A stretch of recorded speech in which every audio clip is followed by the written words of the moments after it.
आवाज सुनता हर किसी की, ना ही भूला कोई वो। सबसे पहले याद उसकी, फिर सभी दुनिया की हो। नमस्कार, जय हिंद, जय भारत दोस्तों। स्वागत है आप सबका एक बार फिर से आपके अपने चैनल स्काई स्पीक्स पर।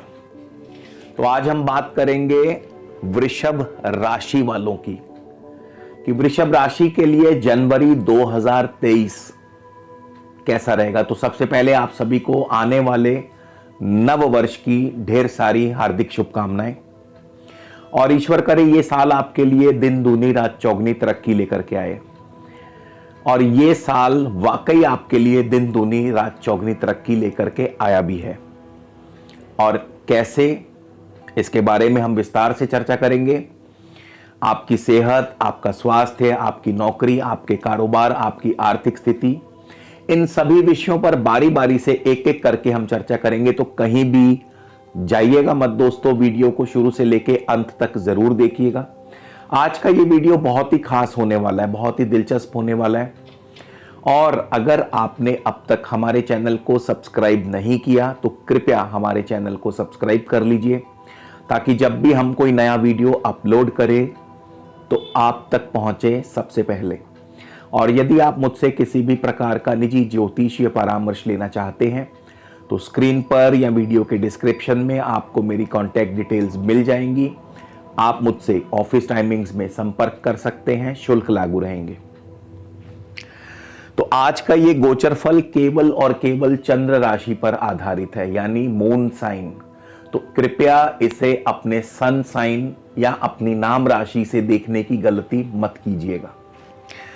मंगल आपकी राशि में चल रहे हैं। 12 जनवरी को मंगल डायरेक्ट हो जाएंगे, यानी मार्गी हो जाएंगे। केतु छठे भाव में है, तुला राशि में है। सूर्य और बुध आपके अष्टम भाव में है। सूर्य 14 जनवरी को चले जाएंगे नवम भाव मकर राशि में। शुक्र और शनि इस महीने के आरंभ में भाग्य भाव में होंगे मकर राशि में। शनि 17 जनवरी को और शुक्र 22 जनवरी को चले जाएंगे दशम भाव कुंभ राशि में। और बृहस्पति आपके 11वें स्थान में है, लाभ स्थान में है। बृहस्पति अपनी स्वराशि में है। इस महीने बनने वाले विशेष योग, शनि 17 जनवरी को आपके दशम भाव कुंभ राशि में जाने वाले हैं। तो शनि यहां पर केंद्र में आकर के शश नामक पंच महापुरुष में से एक सबसे उम्दा, सबसे उत्तम योग बनाएंगे, या यूं कह लीजिए कि शश नामक राज योग बनाएंगे। और 22 जनवरी को शनि और शुक्र के मेल से, शनि आपके भाग्येश और दशमेश हैं और शुक्र आपके लग्नेश हैं। तो भाग्येश, दशमेश और लग्नेश का दशम भाव केंद्र में परम राज योग बनता है। तो ये जो साल आपके लिए चढ़ने वाला है वृषभ राशि वालों के लिए, ये बहुत ही खास होने वाला है। अगले 2.5 वर्षों तक शनिदेव आपको वो सब कुछ देने वाले हैं जिसकी आपने कभी कल्पना भी नहीं की होगी। तो हम इसके बारे में पूरी विस्तार से चर्चा करेंगे। सबसे पहले आपकी सेहत और स्वास्थ्य। और एक चीज की मैं माफी चाहूंगा, मेरा गला थोड़ा सा बैठा हुआ है, तो इसके लिए क्षमा चाहूंगा। आवाज भी थोड़ी सी बदली हुई है और बीच में हो सके तो मुझे क्षमा कर दीजिएगा। तो मंगल जो हैं आपकी राशि में चल रहे हैं। सेहत और स्वास्थ्य की पहले बात कर लेते हैं। मंगल आपकी राशि में चल रहे हैं इस समय वृषभ राशि में, और मंगल द्वादश भाव के स्वामी हैं। मंगल की एक राशि में राहु भी बैठे हुए हैं, यानी मंगल के अंदर राहु का भी प्रभाव है। दोस्तों, जब भी कोई ग्रह किसी की राशि में बैठ जाता है तो उस राशिपति में उस बैठे हुए ग्रह के भी प्रभाव सम्मिलित हो जाते हैं। यह भी एक ज्योतिष का नियम है। तो मंगल में राहु का भी प्रभाव है। मंगल वैसे भी द्वादशेश है। सेहत और स्वास्थ्य के मामले में ध्यान रखना होगा वृषभ राशि वालों को। स्वास्थ्य की हानि करते हैं, चोट आदि का भय बनाते हैं, और कई दफा तो मंगल के प्रभाव से आप अपनी स्वयं की वाणी से, अपने गुस्से से, अपने क्रोध की वजह से दूसरे लोगों को अपना शत्रु भी बना लेते हैं। तो आपको अपने गुस्से, अपने क्रोध पर बहुत काबू रखना होगा जब तक मंगल आपके राशि के ऊपर से गुजर रहे हैं। अब आते हैं बिजनेस के ऊपर, जॉब के ऊपर। आपकी बिजनेस, आपकी जॉब कैसी रहेगी? शनि आपके दशम भाव में है, कुंभ राशि में, और दशम भाव में शनि अपनी स्वराशि में, एक तो शनि वायु तत्व के ग्रह हैं, शनि का वायु तत्व है और कुंभ राशि भी वायु तत्व की स्वामिनी है। तो यहां पे शनि और भी ज्यादा शुभ हो जाते हैं क्योंकि दोनों का तत्व सेम हो गया।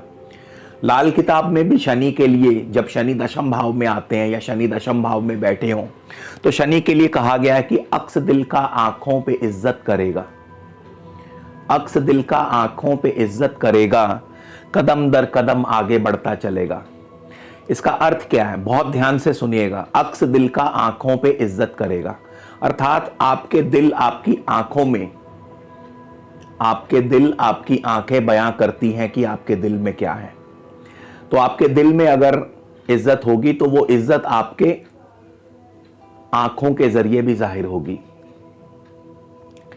यानी किसी भी व्यक्ति के प्रति मन में ईर्ष्या या द्वेष भाव ना रखे। तो जितनी आपके दिल में प्योरिटी होगी, जितनी आपकी दिल में लोगों के लिए इज्जत होगी, वही इज्जत आपकी आंखों से झलकेगी। तो आगे क्या लिखते हैं? कदम दर कदम आगे बढ़ता चलेगा। यानी मन में जब आपके दूसरों के प्रति द्वेष नहीं होगा, ईर्ष्या नहीं होगी और दूसरों के प्रति इज्जत होगी, तो कदम दर कदम आगे बढ़ता चलेगा। तो शनि के लिए इतना बढ़िया शुभ फल कहा गया। वैसे भी शनि भाग्य और दशम भाव के स्वामी होंगे। दशम भाव में है नौकरी, कारोबार में तरक्की, मान सम्मान, पद प्रतिष्ठा। अब वृषभ राशि वाले जो हैं ये बहुत कलात्मक होते हैं, इनमें कला कूट कूट के भरी होती है, कलात्मक होते हैं। तो दशम भाव क्या है? मान सम्मान दिलवाता है। तो वृषभ राशि वालों को अपनी कला के माध्यम से, अपने कर्म के माध्यम से, अपने प्रोफेशन, अपने बिजनेस के माध्यम से, कोई बड़ी बात नहीं है, आपको नए नए उच्च पद प्राप्त हो, आपको आपके कार्य क्षेत्र में आपकी सराहना हो, आपकी प्रशंसा होगी। और ये कोई महीने, 1.5 महीने की बात नहीं कर रहा हूं, ये केवल मैं जनवरी की बात नहीं कर रहा हूं। शनि अगले 2.5 से 3 वर्षों के लिए कुंभ राशि में ही रहने वाले हैं। तो ये मैं बात कर रहा हूं अगले आने वाले 2.5 से 3 वर्षों की, कि शनि अब यहां पे पधार चुके हैं 17 जनवरी को। तो अगले 2.5 से 3 वर्षों में आपका मान सम्मान भी बढ़ेगा, आपके कार्य की प्रशंसा भी होगी, आपको रिवॉर्ड भी मिलेगा, आपको अवार्ड भी मिलेगा। तो जरूरी नहीं है कि अगर आपको जनवरी में ये सब फल प्राप्त नहीं हुए तो आप हताश हो जाएं, निराश हो जाएं, क्योंकि शनि अगले 2.5 वर्षों तक आपको ये फल देने वाले हैं। और शनि बहुत ही शुभ फल देने वाले हैं जिसकी आपने कल्पना भी नहीं की होगी। बस आपको एक चीज का ध्यान रखना है, लोगों के प्रति मन में ईर्ष्या और द्वेष नहीं रखना है। तो कदम दर कदम आप आगे बढ़ते चले जाएंगे। शुक्र का भी साथ होगा यहां पर, शुक्र भी 22 जनवरी को आ जाएंगे। और शुक्र और शनि के मेल से परम राजयोग, क्योंकि शुक्र लग्नेश है, राशि के स्वामी हैं, शनि भाग्येश हैं, शनि दशमेश हैं, शश नामक राजयोग का निर्माण करते हैं। शश योग अपने आप में बहुत ही बढ़िया माना गया है। अब शनि की यहां से द्वादश भाव पर दृष्टि होगी। ध्यान दीजिए, शनि की द्वादश भाव पर दृष्टि माफ कीजिए, द्वादश भाव पर दृष्टि व्यय का, खर्चों का नुकसान करती है। शनि की दृष्टि हमेशा जहां भी जाएगी उस भाव के फलों में कमी कर देगी। तो द्वादश भाव व्यय का है, द्वादश भाव खर्चों का है, तो व्यय का, खर्चों का नुकसान यानी खर्चों को कम करेगी। लेकिन हाँ, विदेश जाने के लिए कई बार मार्ग में बाधाएं भी पैदा करती है। चौथे भाव पर शनि की दृष्टि है, जमीन जायदाद। अब देखिए यहां पे शनि की दृष्टि है लेकिन साथ ही मंगल की भी दृष्टि है। तो जमीन जायदाद में आपको रुक करके सही, धीमी गति से सही, लेकिन फायदा बहुत दिलाएगी। यानी लॉन्ग टर्म इन्वेस्टमेंट, शनि क्या है? शनै शनै चलते हैं। तो लॉन्ग टर्म इन्वेस्टमेंट्स अगर आप करते हैं जमीन जायदाद में तो आपको फायदा होगा। शनि की दशम दृष्टि होगी सप्तम भाव पर। अब सप्तम भाव पर शनि की दृष्टि अगर अकेली दृष्टि हो तो दांपत्य जीवन में दिक्कत पैदा करती है, लेकिन यहां पे ऐसा नहीं है। मंगल की स्वयं की दृष्टि होगी और गुरु की भी दृष्टि होगी, तो दांपत्य जीवन में सामान्य स्थिति रहेगी। ना तो ज्यादा आपस में कड़वाहट होगी और ना ही ज्यादा मिठास होगी। सामान्य स्थिति यानी दांपत्य जीवन एवरेज रहेगा। बिजनेस के बाद आपकी इनकम की बात करें, क्योंकि इनकम के लिए 11वें घर को देखा जाता है, आमदनी का घर है 11वां, और बृहस्पति बैठे हैं आपके 11वें घर में, अपनी राशि में बैठे हैं, और बृहस्पति भी यहां पे अपनी राशि में बहुत ही ज्यादा शुभ फल प्रदान करते। बृहस्पति एक तो वैसे ही देवगुरु हैं, और बृहस्पति 11वें घर में बैठे हों तो बृहस्पति के लिए लिखा गया है कि धर्म पालन से गुना 11 बढ़ेगा। ध्यान से सुनिएगा, धर्म पालन से गुना 11 बढ़ेगा, उत्तम गृहस्थी व दौलतमंद बनेगा। यानी बृहस्पति अगर आपका 11वें भाव में बैठा हो, चाहे आपकी जन्म कुंडली में बैठा हो या फिर गोचर के अनुसार इस समय जैसे बृहस्पति 11वें भाव में, तो धर्म का पालन करने से 11 गुना तरक्की होगी। 11 गुना, आप अंदाजा लगा लीजिए 11 गुना का कितना मतलब हो गया। लेकिन शर्त एक है, धर्म का पालन करना पड़ेगा, अपने धर्म का निर्वहन करना पड़ेगा। तो उत्तम गृहस्थी और दौलतमंद बनेगा, यानी उसका घर और गृहस्थी भी उत्तम रहेगी और दौलतमंद भी होगा, यानी इनकम भी होगी। हालांकि धनेश बुध आपके अष्टम भाव में चले गए हैं। धनेश बुध का अष्टम भाव में जाना, पैसे का लेन देन थोड़ा सावधानी से कीजिएगा, किसी पर भी अंधविश्वास मत कीजिएगा। बुध जो है अष्टम भाव में अग्नि तत्व राशि में है। अब पृथ्वी तत्व राशि के स्वामी बुध का अग्नि तत्व में जाना, अग्नि और पृथ्वी का जब भी मेल होगा तो हमेशा पृथ्वी का नुकसान होगा, अग्नि का कुछ नहीं जाएगा। हाँ, अग्नि ज्यादा होगी तो अग्नि जीत जाएगी, पृथ्वी ज्यादा होगी तो पृथ्वी जीत जाएगी, लेकिन अल्टीमेटली नुकसान पृथ्वी का होगा। मिट्टी को आग के ऊपर तपा लो तो मिट्टी की उपजाऊ शक्ति खत्म हो जाती है। तो यहां पे भी कुछ वैसा ही होगा। तो धन का लेन देन, क्योंकि बुध धनेश है, और वाणी पर भी संयम रखना होगा, क्योंकि बुध अष्टम चले गए और मंगल लगन में बैठे मेष राशि वृषभ राशि में। तो आपको पैसे का लेन देन सावधानी से करना है। गुरु की तृतीय भाव पर दृष्टि है, भाई बंधुओं का पूरा सुख सहयोग मिलता रहेगा, यात्राओं से भी लाभ होगा। चौथे भाव पर मंगल शनि की दृष्टि है, जमीन जायदाद से अच्छा लाभ, लेकिन जमीन जायदाद के मामले में आपको विवाद में नहीं पड़ना है, ये बात का ध्यान रखिएगा। मंगल और शनि, मंगल शनि दोनों मिल जाए तो फिर क्या होता है, वाद विवाद का खतरा बढ़ जाता है। तो जमीन जायदाद के मसले में आपको वाद विवाद में नहीं पड़ना है, अन्यथा आपका नुकसान होगा। संतान की बात करें तो पंचम भाव जो है, पंचम भाव पर गुरु की दृष्टि है। अब गुरु जो हैं शुभ माने गए हैं, नैसर्गिक शुभ ग्रह माने गए हैं। शत्रु को भी देखेंगे तो भी उसका भला करके जाएंगे, उसका फायदा करके जाएंगे। तो संतान की तरक्की, संतान की प्रगति, हालांकि पंचमेश बुध अष्टम भाव में है, लेकिन गुरु की दृष्टि फिर भी शुभ फल देगी, या गुरु की दृष्टि पड़ने से संतान भाव की तरक्की और प्रगति होगी। लव लाइफ आपकी ठीक ठाक चलेगी, शेयर मार्केट से अच्छा धन लाभ होगा, और विद्यार्थियों का पढ़ाई में प्रदर्शन जो है ठीक ठाक रहेगा। छठे भाव में केतु है, ऋण रोग और शत्रु। छठे भाव में केतु अचानक चोट देते हैं और शत्रु वर्ग आपको परेशान करता है, कर्ज आदि बढ़ जाते हैं। सूर्य और बुध आपके अष्टम भाव में है। सूर्य अभी 14 जनवरी तक यहीं रहेंगे। बुध के प्रभाव से थोड़ा बहुत धन का नुकसान हो सकता है, इसीलिए मैंने कहा था पैसे का लेन देन सावधानी से करें। अष्टम भाव में सूर्य हालांकि अपनी मित्र राशि में है, अग्नि तत्व राशि में है, तो ऐसे में सूर्य और बुध के प्रभाव से क्या होगा, पैतृक सुख संपदा प्राप्त हो सकती है, या कोई रुका हुआ फंसा हुआ या बहुत पुरानी कोई पेमेंट वापस आ सकती है। इंश्योरेंस से जुड़े लोगों को लाभ हो सकता है या इंश्योरेंस क्लेम मिल सकता है। शुक्र शनि नवम भाव में होंगे। सूर्य भी 14 जनवरी को आ जाएंगे भाग्य स्थान में। अब सूर्य यहां पर 14 जनवरी को भाग्य स्थान में, भाग्य भाव में होंगे, और भाग्येश शनि जो है 17 जनवरी को चले जाएंगे दशम भाव में। सूर्य के प्रभाव से भाग्य उतना साथ नहीं देगा, क्योंकि यहां पे सूर्य शत्रु राशि में है। भाग्य भाव में सूर्य शत्रु राशि में है, लेकिन शनि की पोजीशन स्वयं में इतनी बढ़िया है, शनि स्वयं इतने बढ़िया है कि शनि और शुक्र के प्रभाव से ज्यादा कोई फर्क पड़ेगा नहीं। तो भाग्य, अगर मान लीजिए सूर्य यहां आ भी गए तो भी शनि और शुक्र का प्रभाव इतना अधिक होगा कि भाग्य आपके पक्ष में रहेगा। राजयोग तो वैसे ही बना हुआ है, 11वें भाव में बृहस्पति भी दोनों हाथों से धन देने के लिए बैठे हैं।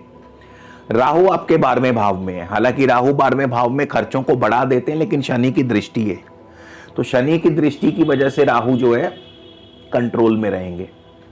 राहु ज्यादा शरारत नहीं करेंगे, लेकिन बशर्ते शनि खराब नहीं होना चाहिए। अगर आपने शनि अपना खराब कर लिया, अब शनि खराब कैसे होता है? बहुत से लोग पूछते हैं ग्रह कैसे खराब होता है। तो शनि खराब होता है अगर आप शराब पीने लग जाएं, अगर आप मांस, मछली, अंडा, मीट ऐसी चीजें खाने लग जाएं, अगर ये चीजें आप करने लग जाएं तो फिर आपका शनि जितना मर्जी बढ़िया बैठा हो खराब होगा ही होगा। बहुत लोग कहते हैं कि आप जैसा जैसा हमें फल बताते हैं वैसा फल हमें नहीं मिलता है। देखिए, उसके लिए ग्रह को सही रखना बहुत जरूरी है। आप अपनी पर्सनल लाइफ में क्या कर रहे हैं ये हमें नहीं पता। अब शनि कितना भी अच्छा क्यों ना बैठा हो, कितना भी बढ़िया क्यों ना बैठा हो, चाहे कितने भी तगड़े से तगड़ा राजयोग क्यों ना बना रहा हो, लेकिन अगर आप शराब पीते हैं, अगर आप मांस मछली खाते हैं, अंडा मीट खाते हैं, तो शनि आपको कभी भी शुभ फल देंगे ही नहीं, जोर लगा लो आप। इसी तरह गुरु आपका कितना भी बढ़िया बैठा हो, कितना भी अच्छा बैठा हो, अगर आप झूठ बोलते हैं, अगर आप धर्म का पालन नहीं करते हैं, अगर आप अपने बुजुर्गों की आज्ञा नहीं मानते हैं, बुजुर्गों का अपमान करते हैं, तो आपका गुरु जीरो। चाहे कितना भी बढ़िया बैठा हो, गुरु आपका जीरो रिजल्ट देगा। तो ये कुछ चीजें हैं, इनका ध्यान रखना बहुत जरूरी है।